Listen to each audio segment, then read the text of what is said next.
when Russia is supposed to be boycotted by everyone in every possible aspect, well, that's what these people want the new world order to be like.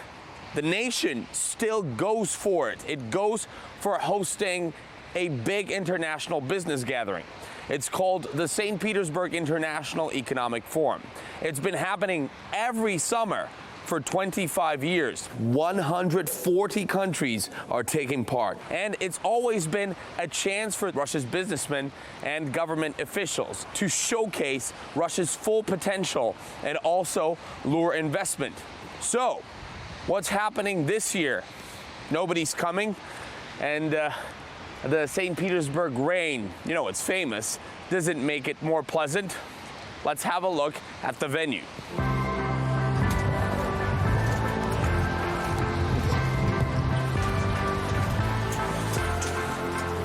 Well, the vibe is quite usual. When you see all these bright, cool monitors around you representing top Russian companies, you always feel like you're part of something very promising, modern, full of energy. The main days of the forum have not begun yet.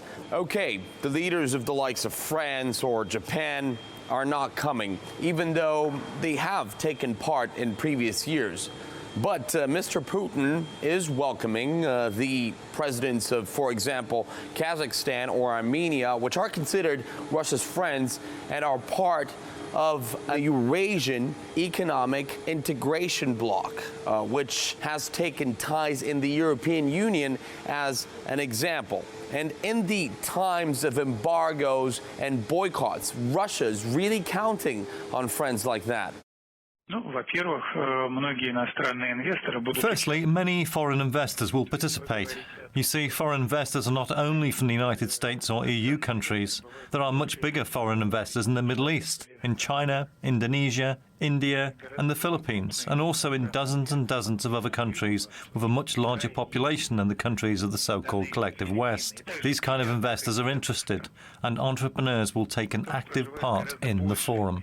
It's in our common interest to stimulate trade and investment, encourage joint technology development, strengthen financial and stock markets, and increase the share of settlements in national currencies. It is important to introduce and develop truly mutual beneficial integration models, as it is already being done in the space of the Eurasian Economic Union. Right. A few seconds ago, you heard Vladimir Putin mention something that's usually called de-dollarizing, giving up the US dollar in transactions with Russia's partners is something that's often widely discussed here in St. Petersburg.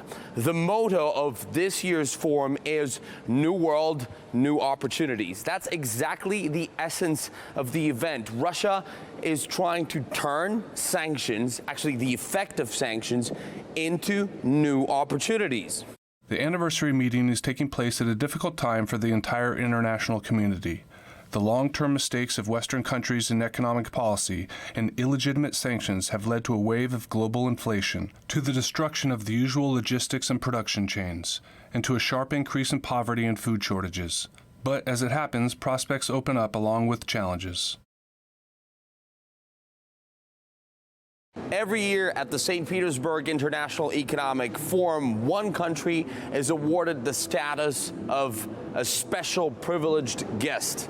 And this year, it's the turn of Egypt, the land of the number one event at the forum is happening on Friday, June the 17th. It is called the plenary session, and this is where, almost exactly 4 months after Russia's operation in Ukraine began, Vladimir Putin, together with his counterparts, will weigh in on everything that happened around the world and in Russia in these 12 weeks. Stay tuned.